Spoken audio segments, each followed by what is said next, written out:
You've arrived here at a critical moment. Yes, I can feel it too. I feel good. I feel joy in helping him. I've heard you're rather famous on Earth. I'm flattered that my reputation has preceded me. You know how these buried treasure tales have been going through the islands all these years? I mean, what are you advertising? Is it for sale or is it free? Truth. And so... Hello everyone. When I started out in London advertising 30 years ago, John Hegarty was already a titan of the industry. Bartle Bogle Hegarty, better known as BBH around the world, with the irritating Manchester United of the London industry, they'd win everything.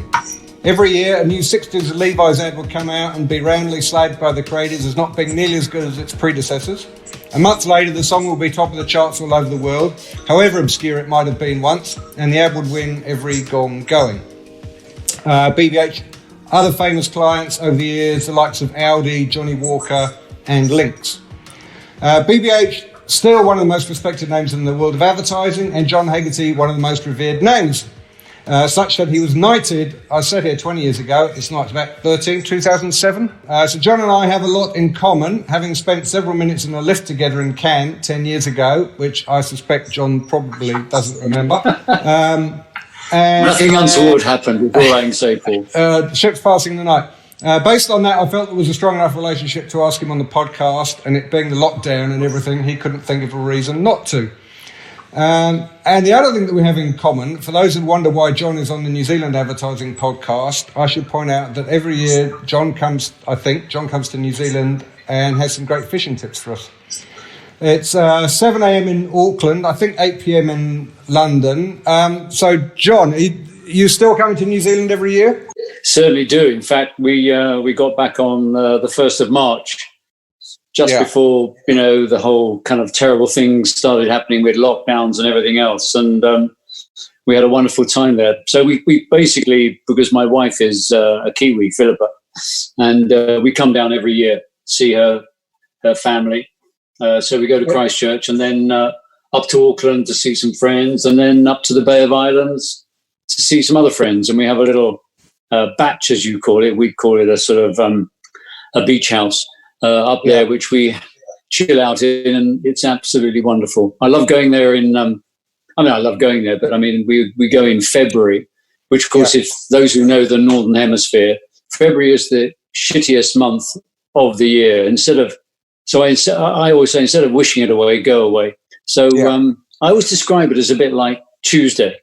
Tuesday, it's that day in the week when, oh God, let's get this over with and, we can get to the weekend.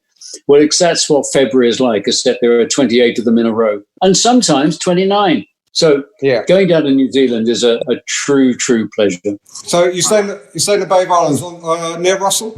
No, actually north of Kerikeri. Oh, okay, right. So we fly into Kerikeri, and then we're technically, actually, to be honest with you, we're just outside the Bay of Islands. But as I look out into the ocean, I see lots of islands, and it looks like the Bay of Islands to me. So I call it the Bay of Islands. There's sort of a bit of creative license there, really. I think that's close enough. And do you get recognised up there? Do any old ad people come up and point at you strangely? I have had it occasionally, and I once had somebody who looked at me in a very peculiar fashion, and they said to me, "Excuse me, are you John Hegarty?" And I said, "Oh, no, you're getting me. That's my brother. He lives in London, and I'm over here in New Zealand." So they sort of look at me in a very quizzical way and then wander off. So but it's lovely being away. I love it. And do you go fishing when you're up there? No, I don't know where you got the fishing story from, because I've never actually been fishing in my life, Paul. So, and I do play. When I was a kid, I used to make money. I used to go caddying on golf courses, obviously, and I realised at the age of about 10 and a half, if you could play the game, you could earn more money and give tips to people you were caddying with. So I lived on a golf course till I was about 15. And so I play now about once a year. That's about as much as I can take. And I play when I'm up there at a most beautiful golf course called Cowrie Cliffs, which is utterly stunning. And I always say to anybody, if you hate golf, which I can understand. I can understand. Just come with me, come onto Cowrie Cliffs, stand there, look out, and you'd go, actually, I think I get it now. It's the most beautiful golf course in the world. So I play there once a year. Well, this is something else that we have in common, John, and that is the only golf course, Cowrie Cliffs, that I've played on in New Zealand. I played on played with some guys from work. I used to play really, really badly in the UK. I came over and we got invited up, and I played there, and I had to give up after 13 holes because I'd run out of balls. Because it's beautiful, but it's not an easy course. It's not an easy course, and it's very expensive on golf course. But it is utterly stunning, and you get this vista. That's what's beautiful, I think, about New Zealand. You get this scale of vista, which you don't get here in the UK. Don't compare. Comparison is odious. But what I love about, say, a place like that is you look out and you can almost see like for 100 miles. And therefore you get these wonderful weather patterns and clouds and a vista. And it is just utterly stunning. So when are you gonna retire down here? Never. Never retire. Never ever retire. I kind of think that's a concept of the industrial age. The concept of retirement was created then. And we're no longer in the industrial age. We're long past that. I love doing lots of different things. I love, I have a vineyard in France, which Philippa and I constantly worry over about. It's one thing to make wine. It's another thing to sell it. But is it a money pit? Sorry? Is it a money pit? Does it lose money? a tax write-off? Yeah, absolutely. That's it. You've got it in one. I could be sort of sailing around in a yacht on the Côte d'Azur or something like that, wasting money that way. But I love the idea of doing something that is totally different to what I did in terms of advertising. Advertising is very ephemeral. What you do, you create something and then, next day it's gone. Whereas with the wine industry, you're making something, you lay it down and it takes a long time. And it's just interesting, working. I always say I have God as one of my partners. And the trouble is he doesn't answer emails and he doesn't, it actually doesn't do his job. That's one of the things that really pisses me off. I'm thinking of firing him actually because, all that, bullshit he gave us about I made the world in 6 days and took the 7th off. The man's an outrageous liar. We know that's a lie. I've seen him come down to the vineyard and see what he does. So you have to kind of work in a different way. But I love it. I enjoy learning about agriculture and about farming, and we're essentially farmers. We grow grapes. That's the only difference. But we farm not only organically but biodynamically, which for those who know is a kind of way of farming which is in total harmony with nature. And I think it shows in the wine. But you learn about, the land and why things do what they do and how they work. And I love that. Whereabouts in France is it? It's just outside Carcassonne. So if I say to people, actually, technically, it's the south of France, they all think, the Côte d'Azur or Nice, which actually is southeast France. But so it's actually directly in the south of France, just outside Carcassonne. Very beautiful part of France. You're listening to Truth and Soul.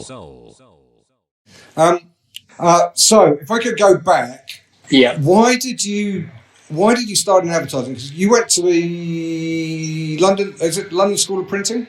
London College of Printing. It was London School of Printing, actually. London School of Printing. It then came the LCP. I went to art school. I wanted to be a painter. I thought I was going to be a genius painter. And I realized when I loved ideas. I always loved playing around with ideas. And I sort of rapidly was made aware that I was not going to be the next Picasso. So, which comes as a bit of a blow. But I had a wonderful teacher there, Peter Green, who said to me, John, you love ideas and that. Why don't you study graphic design? But, don't do it here at Hornsey, which is where I was at. He said, go and do it at the London School of Printing, which I did.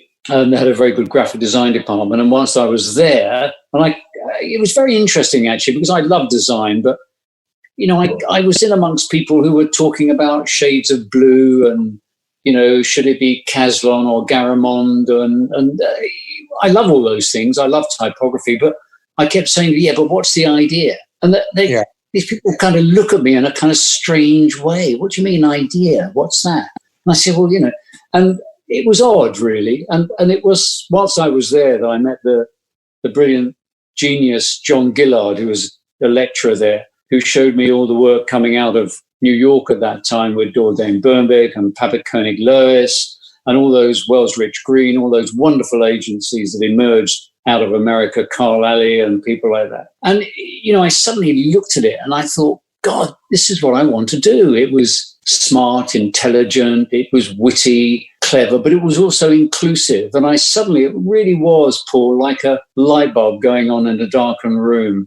Bang, I thought, that's what I want to do. And so I switched whilst I was there at the LCP from doing graphic design to sort of pursuing an advertising portfolio. Of course, that time, advertising was a completely dirty word. Suddenly, we were full of graphic designers who really wanted to be painters, and I used to keep pointing out that if you were doing packaging design, which they all, talked about, that was the same thing as selling. The pack was there to sell the product. They never quite saw it like that. So I developed an advertising portfolio there, and then, the rest is history, as they say. So just for New Zealand listeners, John Gillard went on to run the School of Communication Arts in London, which is where I went. Yes, SCA, and Mike O'Sullivan went. And we currently have the Media Design School down in New Zealand, which is run along the same lines and has taken the cues from the SCA. I don't think the SCA exists anymore. The school still goes, still running. Oh, right, good. I go every year and give a lecture. Which is wonderful. So it's absolutely fantastic. So, John's kind of, contribution to the industry is still there and still turning out wonderful students, which is great. Wonderful students and me. And you, how hard was it in those days to get a job? So you go around agencies with your portfolio. How tricky was it to get in? Well, actually, people aren't going to want to hear this, but it was actually quite easy. What was difficult was getting into an agency that wanted to do great work. That was difficult. And, people talk about the difference between then and now. And we talk about creativity now and the acceptance of creativity and, it's a fundamental part of the communications industry. But back in the mid-60s, and when I came into the industry, creativity was almost like a dirty word. You had this great expression which people used to put you down, and they called it soft sell and hard sell. And soft sell was that creative stuff, and hard sell was that really hard, this is what we call advertising. And, the agencies like J. Walter Tom, all the big, agencies were doing hard sell, and this soft sell creative stuff was namby-pamby, and who wanted that, and it didn't work, and all that stuff coming out of New York was self-indulgent rubbish. And of course yes, it was easy getting a job, but it was very difficult getting into a good agency and getting work sold. There wasn't the acceptance there from clients that this thing called creativity was a fundamental part of the advertising process. And that was the big difference. I think that debate still goes on. There's still... I think there's no question today that, for instance, certainly here, if you do a survey amongst clients, they would put creativity very, very high on the list of requirements. Of course, you then debate what you mean by creativity. That's another debate, of course. But at least that is on the agenda. Whereas, when I came into the industry, it largely wasn't. I always say that, in my view, my opinion, there were two great advertising agencies in the world. The first was Dordain Bernbeck, because they invented modern advertising as we know it. That legacy has lived on. And the other is Collett Dickinson Pierce here in London. They no longer exist. But CDP took creativity to the masses, and that was their contribution. So in the late 60s, early 70s, they were pioneering great creative work and work that people talked about, work that people admired. And all of a sudden, what happened is people began to talk about what they were creating. The public, they really liked it. They thought those Hovis ads were absolutely great. They thought Heineken was very funny. They thought that, the work they were doing for other accounts, whatever they were, Hamlet cigars, admittedly smoking that, were really, really funny. And all of a sudden, people and agencies and clients began to go, well, why aren't they talking about my ads? They're not talking about my ads. And that pressure to kind of suddenly do work that had a creative element to it, that was entertaining, was involving, and captured people's imagination, became the norm. And that was thanks, really, to Colin Dickinson Pierce, who pioneered that. As I say, they took it to the masses. And in particular, the creative director at that time was Colin Millwood. He, I guess, because I grew up with that. My father used to work in advertising back in the 60s, and so I was aware of what was going on. I used to watch all those ads, and the influence that Colin Millwood had on UK advertising was huge, and yet he's largely forgotten. Yeah, it's one of the great tragedies of that, and I think it's because his name wasn't in the title, so to speak. He's largely forgotten, and I think it is it's one of the things about the industry that you can be critical of, which is it remembers people very quickly and forgets them very quickly. And I think, when we were young creative guys, advancing and going up in the industry, we were fighting our way in and getting noticed. And but it soon forgets you. And I think you just have to accept it. That's the way it is. I think there are enough people around, and when people write the history of advertising, which somebody should do, that, people like Colin Millwood will get, the chapter they deserve. Yes. But I think it's one of the interesting things about what we do. It's the upside and the downside of it. One of the things I love about advertising is how it's sort of, it's literally onto the next thing, what's next.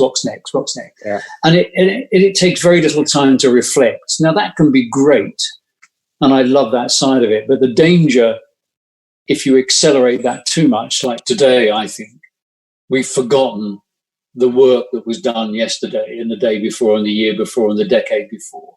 And, I think we must be probably the only creative industry that I can name where people don't know the kind of greats that helped make the industry what it was today. If you go into fashion, people will talk about Coco Chanel, they'll talk about Yves Saint Laurent, they'll talk about the great people who made fashion what it is. Yves, they'll talk about those people. Architects will talk about, the great architects, Frank Lloyd Wright. They'll talk about Mies van der Rohe. But, you come into advertising and here you are, and people don't know who Paul Colin Millwood is. And he was one of the greats. They hardly remember, David Abbott. They hardly remember, a huge number of people that made an enormous contribution and whose work you can see that is actually fundamentally important to what you're doing today and you could learn from. My point is not that I want to do work like that. Just as if I was an architect, I wouldn't like to design buildings like Frank Lloyd Wright, but I would learn from Frank Lloyd Wright. I'd understand what he was doing when he was doing it and what it could teach me. And I think, you take someone like John Webster. Most people won't even know who John Webster is. And he was truly one of the great creators in the advertising industry. Bose Massini, Pollitt, again, his name wasn't above the door. And people have largely forgotten him. They'll know his work. They'll know about, the Martians for Smash. But it's a great shame, I think, for our industry that we don't have this link with yesterday and understand it. Not that you want to replicate that work, but you learn from it.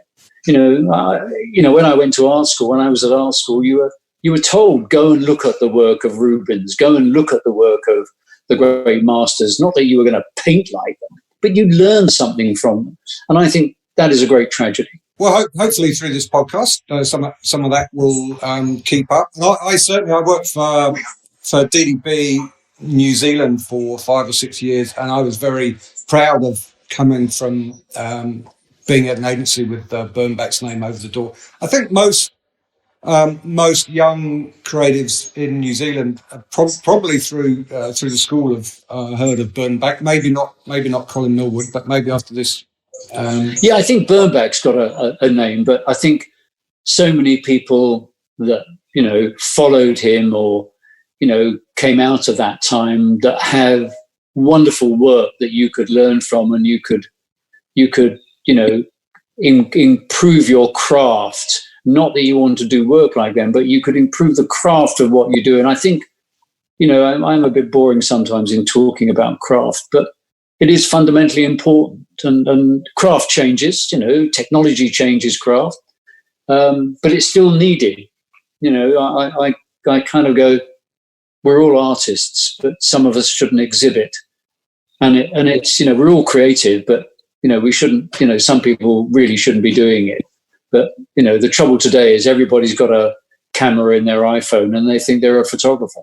Yeah, the democratization of creativity, I think they called it.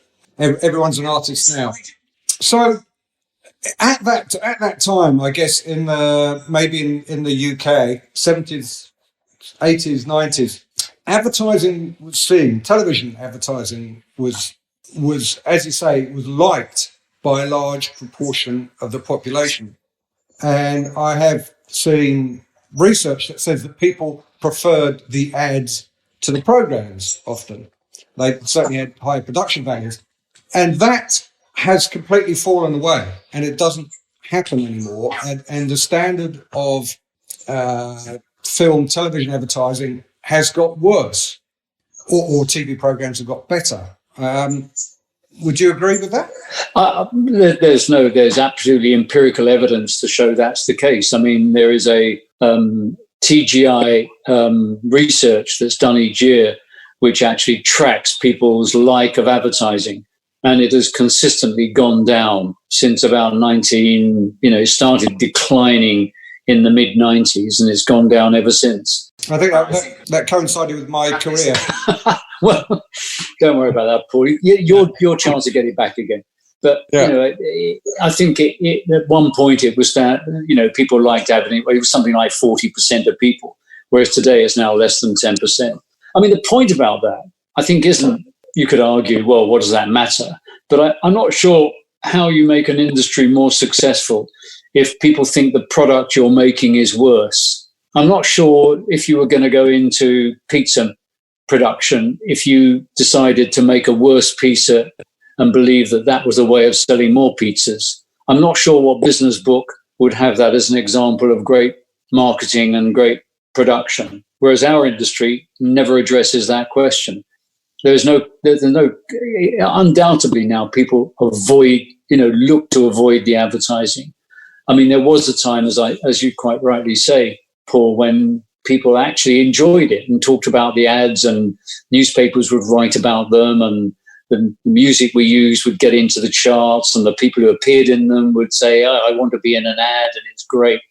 And we've lost that, really. And I think it's a shame for the value of our industry. I'm not sure, as I say, if you want an industry to be successful, you've got to get people to like it, which is what we do, supposedly, for brands. We're getting people to like a brand, because you buy things off people you like. You don't buy things off people you don't like.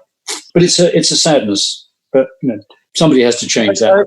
Can I ask you about awards, John? Because a couple of years ago, 2 or 3 years ago at Cannes, somebody interviewed you and they said, have you seen any of the work this year at the Palais? And you said, no, I just got here, but most of it is scam anyway, so I can't be asked.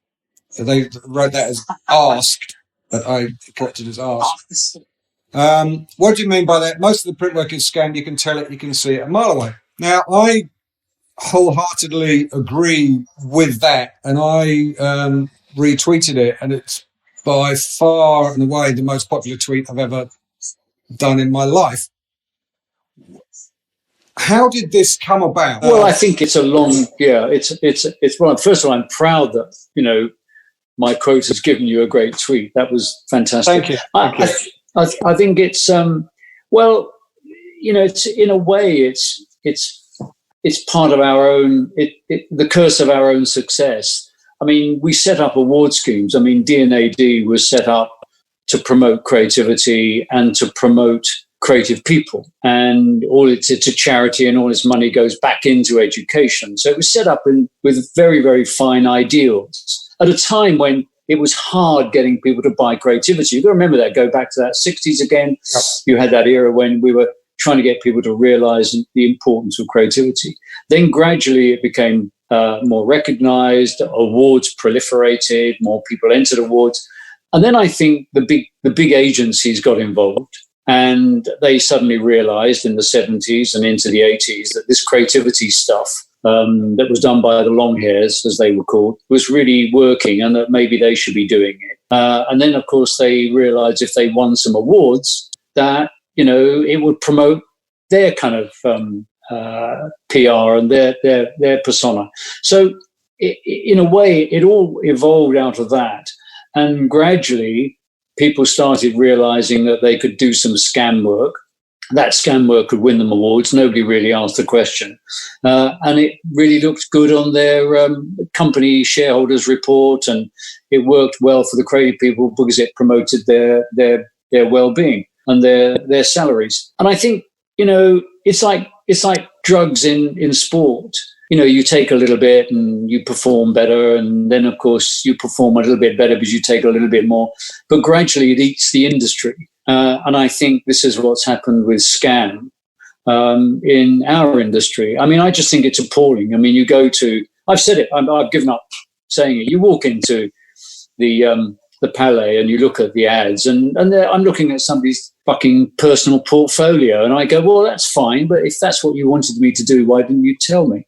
I mean, I went to an award scheme. I was asked to go to a big award scheme judge an award scheme in Singapore some 15 years ago, maybe not as long ago as that. And I've forgotten which one it was. It was the big one that runs in Asia. Yeah. And I was looking at the work, and we were all there, all the judges.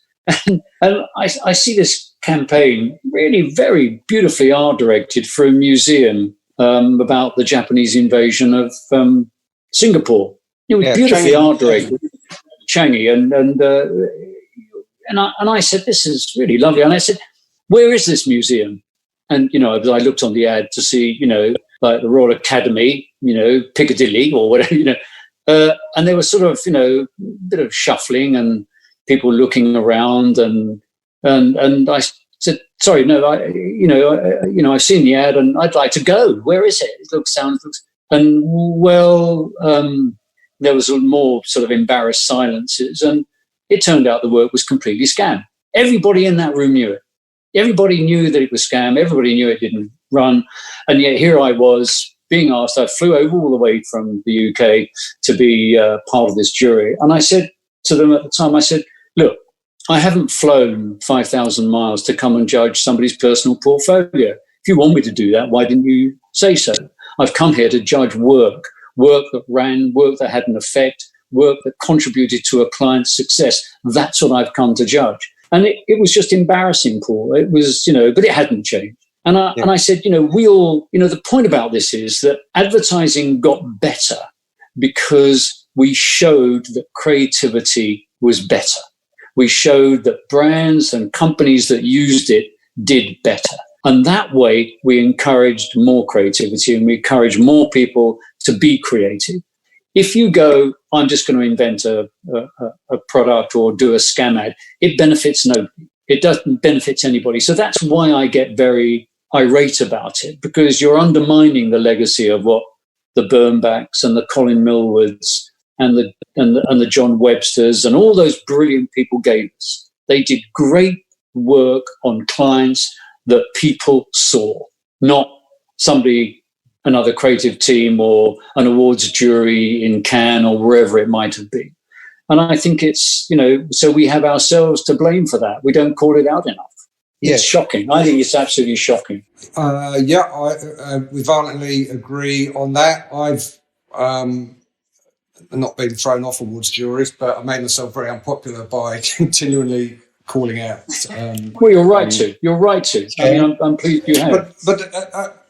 So I think that a large part of the reason is, say you're a team, you're a junior middleweight team in an agency, and you do an ad for yogurt and a campaign for yogurt, and that campaign goes on to win a Grand Prix at Cannes, but the product is delisted from the supermarket because nobody's buying it. Did that team do a good job? Well, advertising is just part of the process. I don't formulate the product. I'm not in charge of the pricing. I'm not in charge of the distribution. They didn't ask me how to package it. They didn't, make sure that it was marketed in the correct way.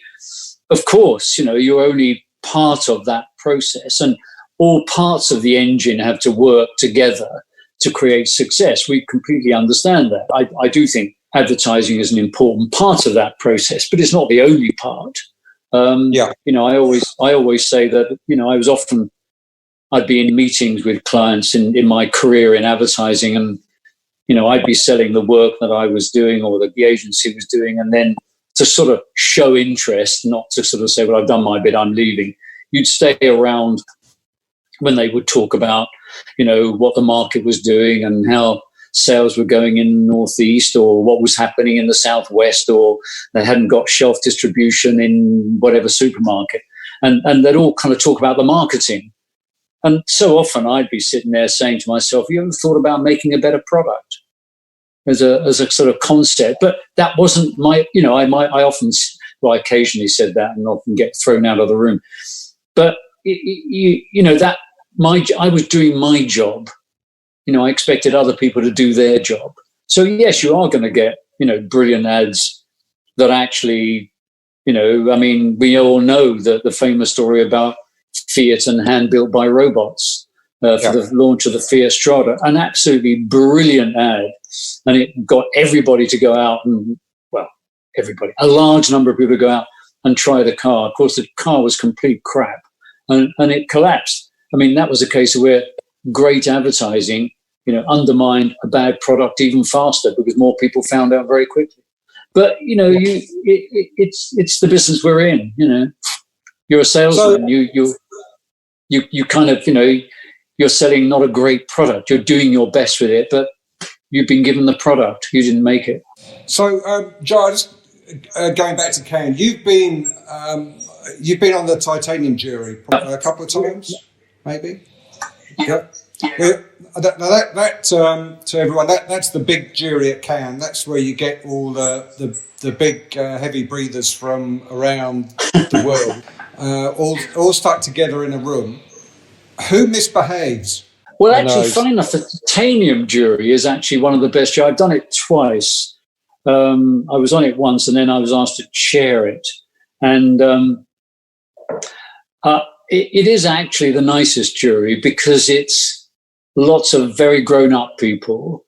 They've really got nothing to prove. You can have an open and honest conversation with them. And you're looking at work that doesn't easily fit into lots of other categories.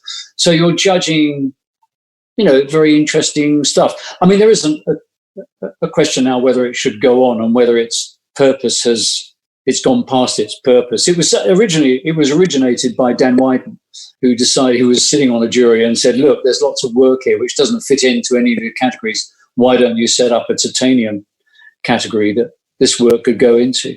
But I actually enjoyed it. I really thought it was a very interesting jury to sit on because you were looking at basically ideas, and it wasn't about the typeface, or it wasn't about how it was shot. It was essentially the idea. But, and you got some great things coming through that. So I enjoyed that one. The worst jury to be on is the film jury. That is the worst jury on. And I once described it when I was chair of that jury in 2013 as walking around with 2 bucket loads of nitroglycerine. And at one moment, the whole lot was going to go up. And the Brazilian juror on that occasion was a very heavy smoker, and every 20 minutes he had to go out and have a cigarette, and if he didn't, he'd get very agitated and start sort of walking out of juries, and it was awful. It was an awful experience, and I just thought I'm not being paid to do this. This is just deeply unpleasant. But that was a fairly horrible jury, the film jury. So my advice to anybody is don't do it. Stay well away. As I recall, the titanium jury was set up because the BMW films were entered. That's right, yeah. In I don't know when that was, 2000, 2001. So the BMW films, in case people haven't seen them, they were about, 7 minutes long, beautifully shot, ridiculously high production values, starred Clive Owen. I think Guy Ritchie shot one. I think Madonna was maybe in one. And everybody went, that is amazing. That is the future of the industry, to do longer form, feature film production values, really entertain the audience and get them sucked in. Never happened. Yeah, they made those films. I mean, the BMW gave up that form of advertising, and it never continued as a way, unfortunately, probably as a way of selling your product. Well, I'm not sure. I like them. I thought they were brilliantly shot. I didn't think that's what advertising was. I mean, I'm in that sense. There were a lot of advertising people who wanted to be filmmakers. I loved advertising. I loved what it did. I loved doing it in an interesting way. I loved doing it by engaging people. And really, why did I need longer than 60 seconds to kind of engage, entertain, do something brilliant? And I thought our genius was that we could take a 60-second spot, 90 if you want to be generous, and create something truly memorable, truly motivating, really kind of dramatic, and with all kinds of production values. Why would I want to now take 5 minutes to do that? I thought it was a cul-de-sac, personally, and I think in the end I was right. It was a cul-de-sac, because obviously if it was that successful, why didn't BMW go on doing it? I mean, they were brilliant, don't get me wrong, but they were brilliantly wrong. And I think there is a sort of a problem that we have, which is, I think our genius is to take very complicated messages and reduce them down to simple, powerful pieces of communication. And I think that's a real skill. And I always sort of play that game of, you're a Martian. You've come down to Earth and somebody's trying to explain everything to you. And somebody says, well, there's too much stuff and there's not enough time and we can't do anything. And the Martian goes, oh, what's that advertising stuff over there? And somebody goes, well, that's where they take very complicated messages and reduce them down to 30, 60 seconds. And the Martian would go, well, that's brilliant. Wasn't that the answer? Instead of that, we've gone the other way.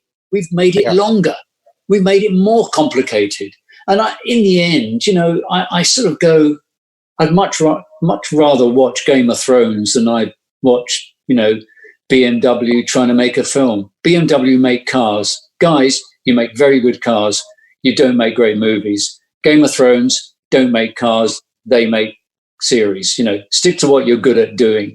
This arrogance that somehow you can do what somebody else does is, I think, a nonsense. I really do. And I think it's an absurdity that we've been sucked into, because somehow it's being done by people who don't love advertising. Who want to make films.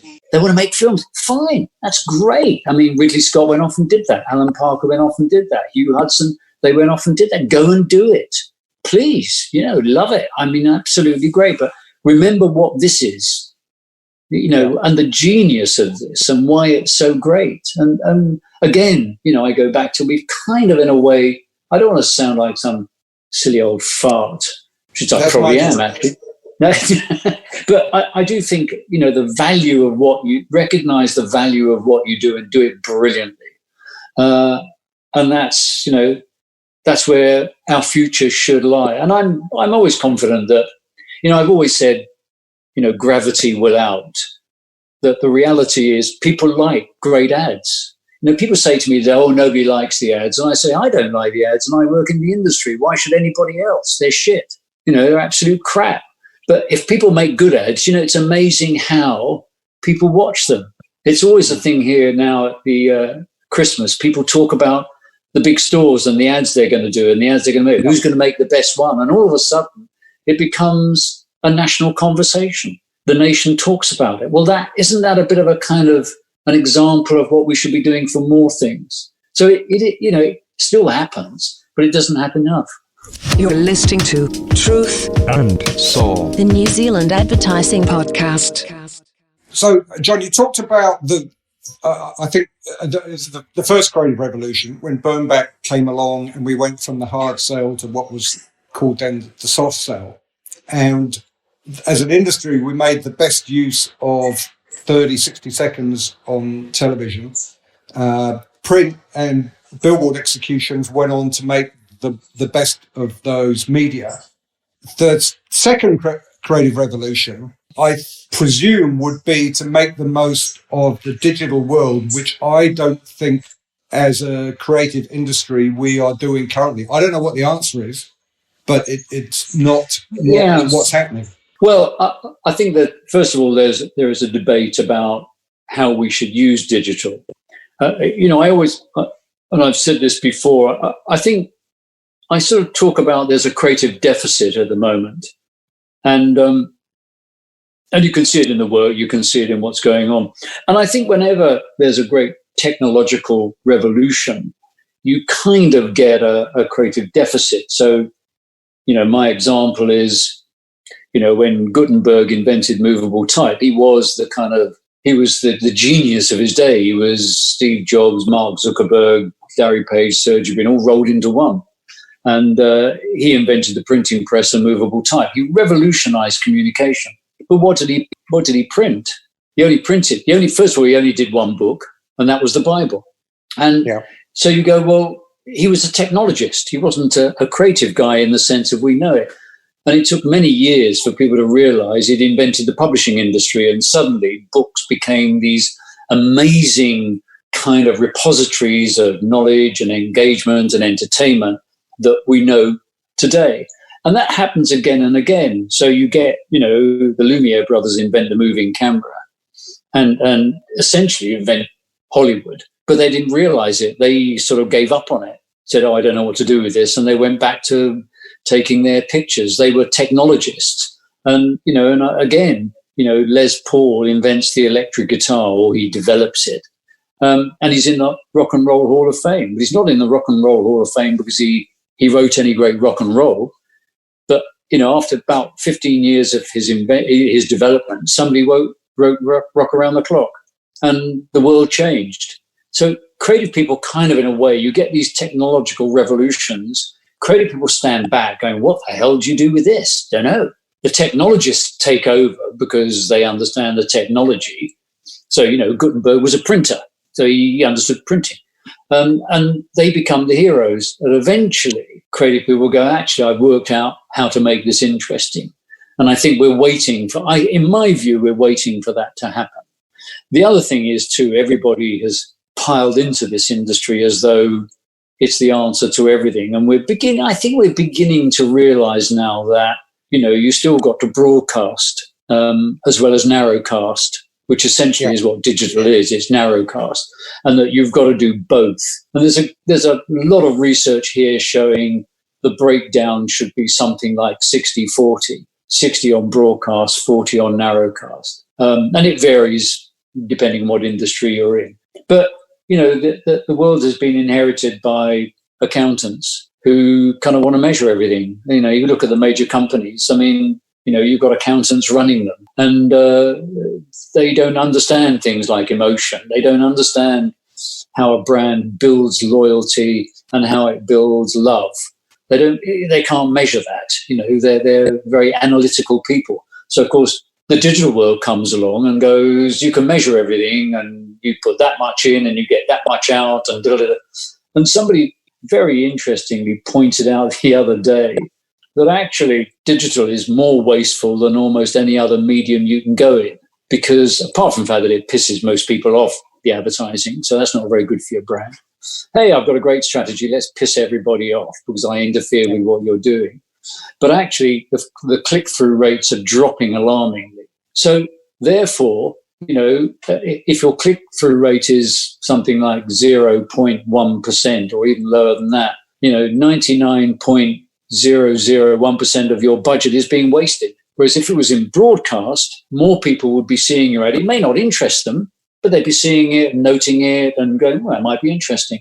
And so I think we have to rethink how we evaluate those things. But the technology world has captured, people's imagination, or it certainly captured their wallet in terms of measurement. And we live in a land of measurement. And that's the world we will come out of at some point in time. We will do, because eventually we will.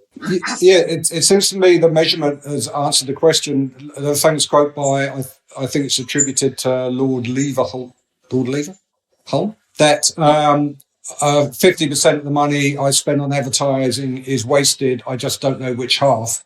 Is now answered in 50% of the money I spend on advertising, but now I do know which half. But it hasn't actually helped anything. Yeah, but I always say that's probably one of the world's most stupid quotes about advertising, because it completely misunderstands. No, it's not. It's a famous quote, and people use it all the time. But I always say part of advertising's job is conquest. You don't know where your market is. I don't know. How do you know that was wasted? I don't know that was wasted. I'm well known for my use of biblical quotes and things like that, because there was a reason for it. But I always use the example of kind of, when Christ stood on the mount. It says in the Bible, he stood on the mount and he spoke to the masses. It doesn't say in the Bible, Christ stood on the mount and he spoke to 18 to 24-year-olds with a disposable income of 20 shekels a week. He spoke to the masses. And that brand is still going today, because he understood he's in the conversion business. And, the point about that is, and this is where fame comes in as a value that brands have, you become famous because more people know about you than actually use you. That's what makes you famous. And that adds the value to your brand. And people are forgetting that. And the wonderful quote about that was I think it was Jeremy Bullmore, said, a brand is made not just by the people who buy it, but also by the people who know about it. So, my example is, if I say to you Rolls Royce, I would never in a million years buy a Rolls Royce, but I understand the value it has to the people who buy it. And therefore I've added to its value, because I know it. They know that I know, and I know that they know that I know. That's why fame is fundamentally unimportant. And marketing directors do not understand that, and that's why they're not very good at their job. Right. Okay. Hopefully, we got a few listening who will be paying attention. We'll come and I hope so. Knock down my door now, John. I realise I haven't got too much longer with you, but I've got a lot of questions. We have at least 3 listeners to the podcast, and they've all sent. Oh, fantastic! The Holy Trinity.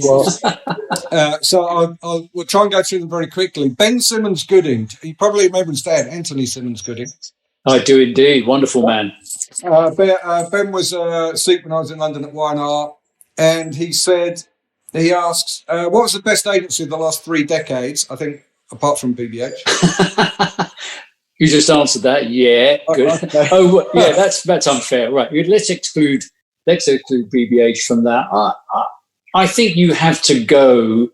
It will be a toss-up between, in the UK, that is, I'm talking the UK. Yeah. I mean, Wyden and Kennedy are just phenomenal, and I think are a fantastic agency, but I'm looking at just the UK right now.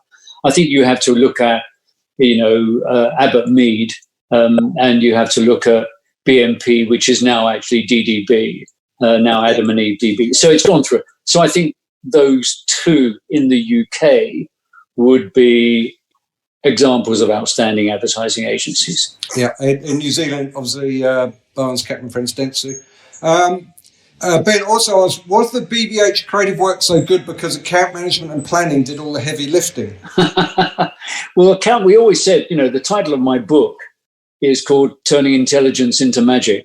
And I always thought that what we had was brilliant strategic thinking and fantastic creative execution. And we put those 2 things together. That was our big success.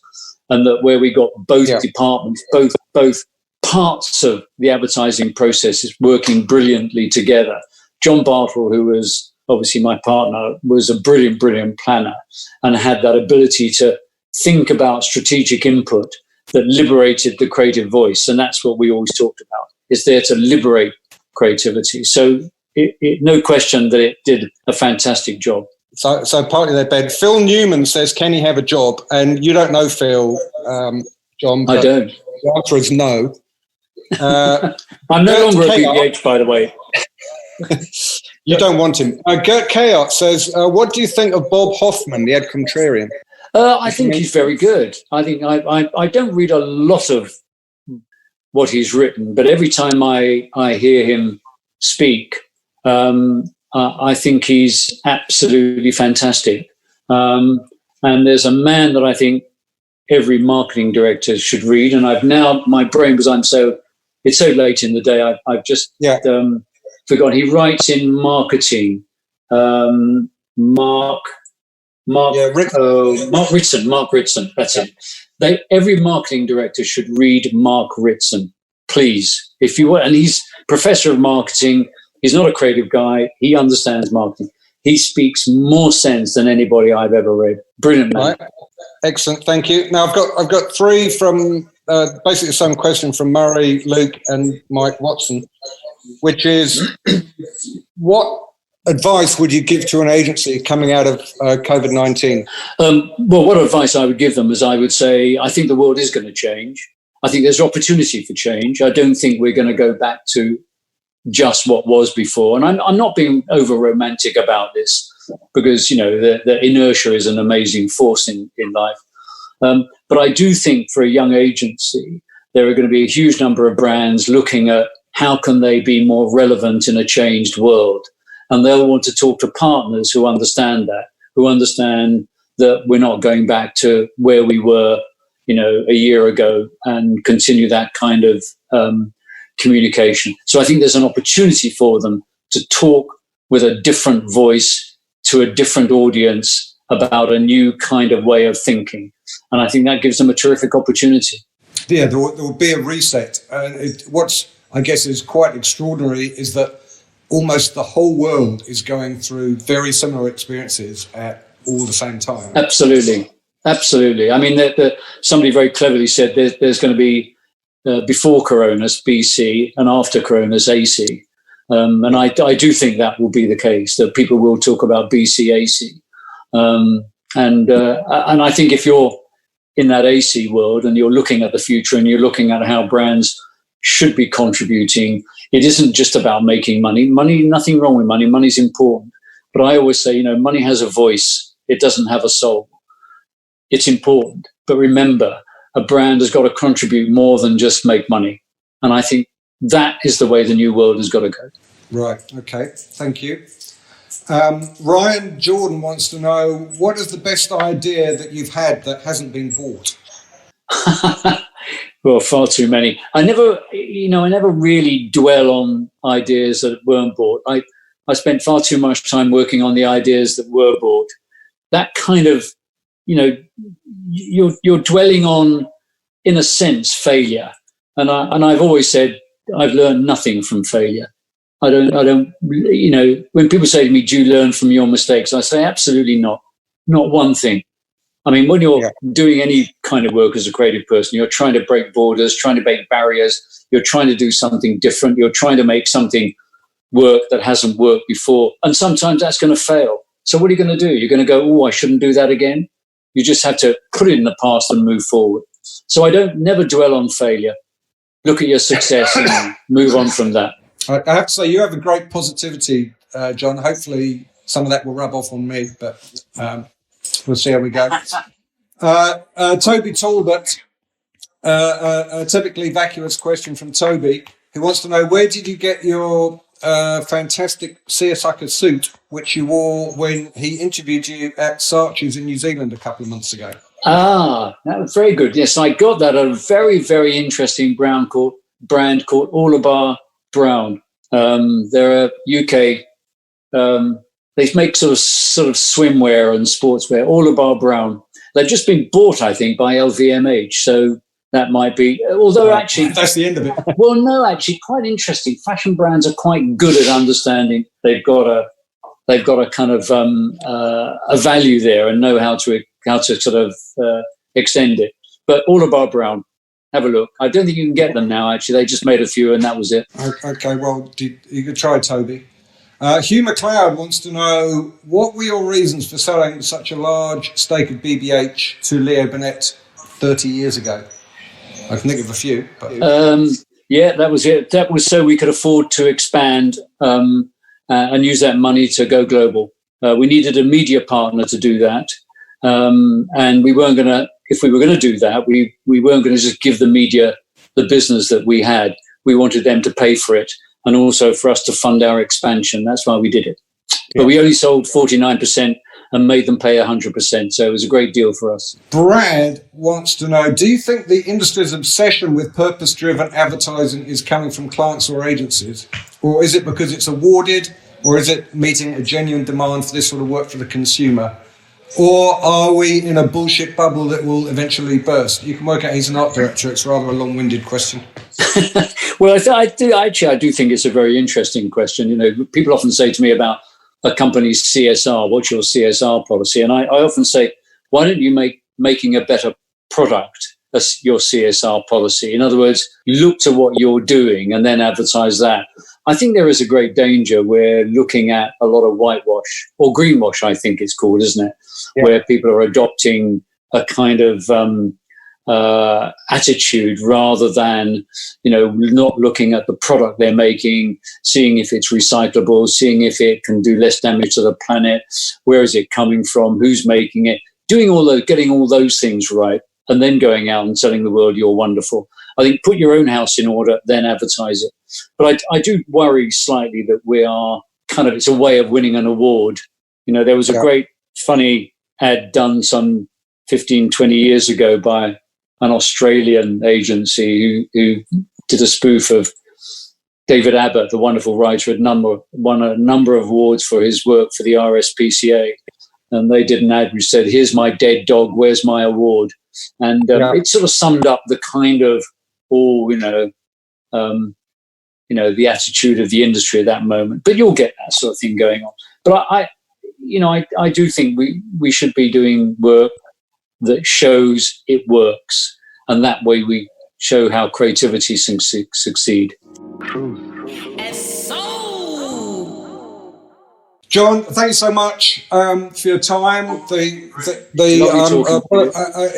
was great to catch up. I'm glad that you're going well in London, and I hope you and yours get through all this and come out well the other side. And see you in New Zealand in February, hopefully. Absolutely, Paul. Whereabouts are you? You're in. I'm an hour north. Hang on, I'm just gonna move this camera around.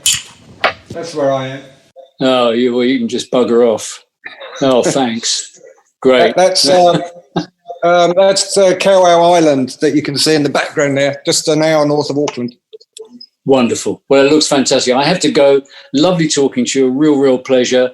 Hope it works. Thanks for all the questions, and I hope they were of value. Paul, brilliant. Have a great time. Absolutely well. All right. Thanks, John. Stay safe. Bye-bye. Stay strong. Cheers. Bye.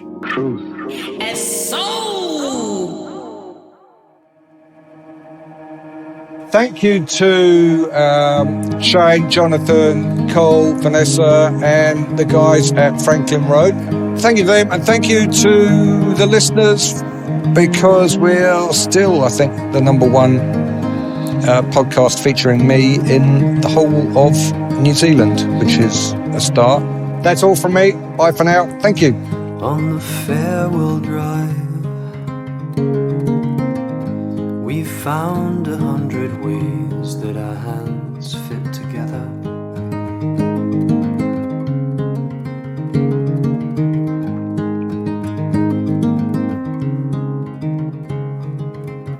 Centrifugal force pulls us apart as we spin.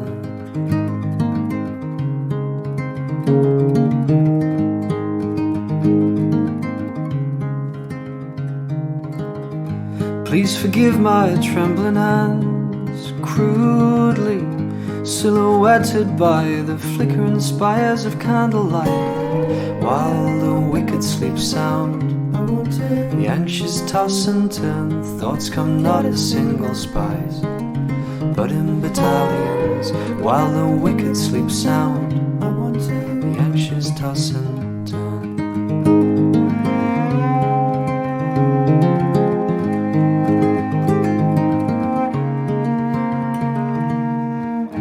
And it's at times like these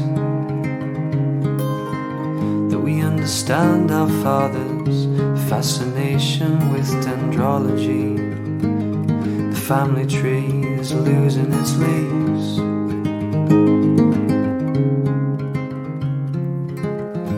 Please forgive my trembling hands, crudely silhouetted by the flickering spires of candlelight, while the wicked sleep sound. The anxious toss and turn, thoughts come not as single spies, but in battalions, while the wicked sleep sound. The anxious toss and turn. The anxious toss and turn.